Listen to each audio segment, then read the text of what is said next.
Bismillahirrahmanirrahim. Assalamualaikum warahmatullahi wabarakatuh. Perkenalkan, nama saya Muhammad Dafa Siludin dengan NIM G0024210. Jadi pada video kali ini saya akan menyampaikan laporan anatomi blok 1.3, yaitu laporan yang kedua, yaitu Tractus digestivus superior. Jadi mungkin saya akan membacakan soalnya terlebih dahulu. Randy adalah seorang mahasiswa yang sangat gemar menghadiri acara makan bersama, terutama di restoran dengan konsep all you can eat. Namun, pada suatu kesempatan, Randy merasa tidak nyaman karena cepat merasa kenyang padahal baru saja memulai makanannya. Hal ini membuatnya khawatir ada yang tidak normal dalam sistem pencernaannya. Sebagai teman yang baik, jelasin ke Randy tentang Tractus digestivus superior, mulai dari mulut sampai lambung, dengan kompensasi sphincter dan gerakan pencernaan saat dia lagi rakus makan di all you can eat. Jadi yang pertama itu ada anatomi mulut. Mulut sendiri ini anatominya itu dibagi menjadi dua bagian besar, yaitu ada vestibulum oris dan juga ada cavum oris. Nah, vestibulum oris itu bagian depan. Kalau yang vestibulum oris bagian depan, lalu ada cavitas oris propria itu yang pada bagian belakang. Nah, ini jadi kalau pada preparat ini dia itu pertama ada arcus dentalis, ini letaknya itu pada bagian depan sini. Lalu dia juga ada palatum mole. Jadi kalau palatum mole itu dia itu yang tidak keras ini.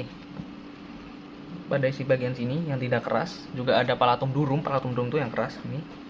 Yang berwarna putih. Lalu juga ada rima oris, ini pada bagian masuk seperti ini. Lalu ada isthmus faucium, itu pada bagian sini. Tempat batas terakhir mulut. Lalu juga ada diafragma oris pada bagian bawah. Nah, batas-batasnya sendiri dia itu batas-batas kavitas oris ya yang pertama. Jadi kavitas oris itu yang pertama pada bagian atap yaitu ada palatum durum dan palatum mole. Lalu kalau bagian dasar dia ada diafragma oris dan lidah. Lalu kalau di lateral dia ada corpus adiposum buccae, processus alveolus mandibulae et maxillae. Kalau bagian anterior dia ada rima oris dan kalau posterior ada isthmus faucium.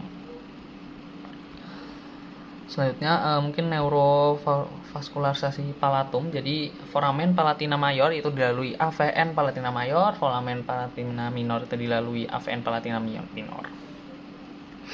Lalu next ke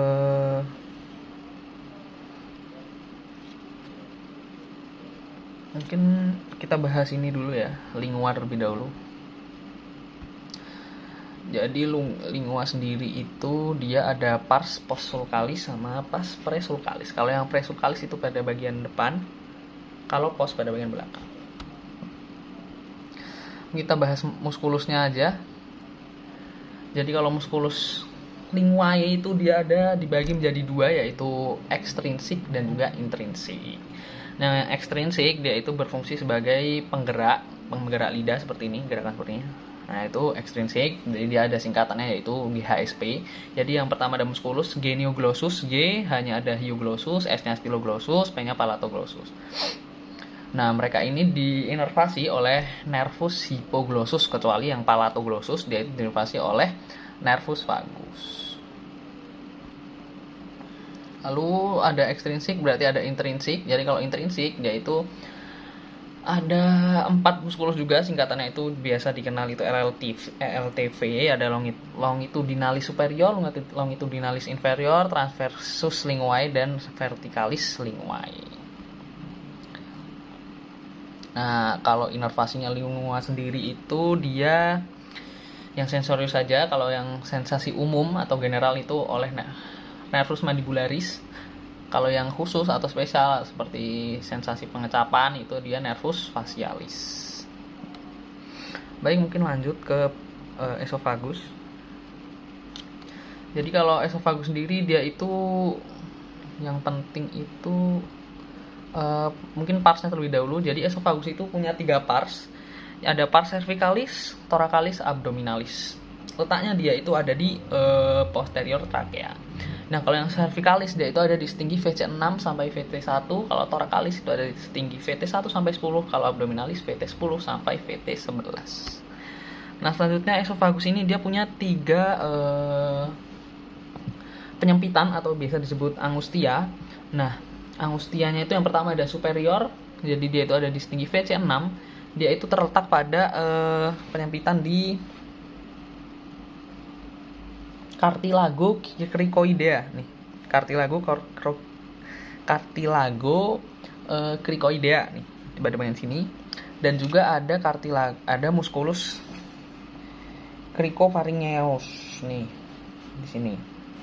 Lalu yang penyempitan kedua itu ada pada media. Jadi dia itu tempatnya ada di arcus porta pada bagian sini, dan juga ada di bronchus primarius dexter menyilang. Di sini tidak terlihat ya. Lalu yang ketiga ada penyempitan inferior nih. Jadi penyempitan inferior itu saat dia melalui hiatus esophagus. Nah, selanjutnya mungkin cukup esophagus. Kita next preparat lambung. Jadi ini lambung. Ini ada lipatan-lipatannya, itu namanya rugae ya, seperti ini. Rugae. Nah, rugae. Mungkin enggak preparat yang ini aja. Nah, jadi lambung sendiri itu biasanya disebut gaster juga. Dia itu punya 4 bagian besar. Yang pertama itu ada fundus. Fundus pada bagian sini, fundus. Ini fundus. Lalu ada pars cardiaca nih, cardiaca. Lalu ada corpus gastrium atau badan korpus. Juga ada pylorus. Nah, mungkin sekalian menyampaikan yang mekanisme sphincter itu ya. Jadi sphincter ada 2 sphincter utama dalam gaster. Yang pertama itu ada les atau gastroesophageal sphincter. Dia itu ada di atas. Jadi dia itu fungsinya dia itu untuk mencegah makanan yang dari lambung itu naik lagi ke esophagus. Begitu juga dia itu mengizinkan makanan dari atas dari esophagus itu masuk ke gaster untuk dicerna. Nah, ketika les ini itu melemah, ini lebih membahas ke arah klinis, dia itu kalau naik itu akan menimbulkan sensasi panas karena dia dari asam lambung kan.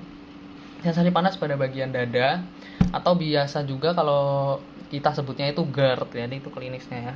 Lalu ada sphincter yang kedua itu pyloric sphincter. Jadi dia itu ya buat ya meneruskan makanan yang sudah diolah oleh lambung itu melanjut ke duodenum seperti itu.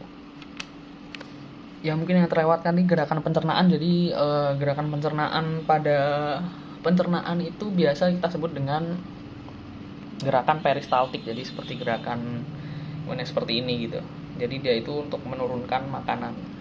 Seperti itu. Mungkin itu saja laporan kedua saya. Kurang lebih mohon maaf. Terima kasih.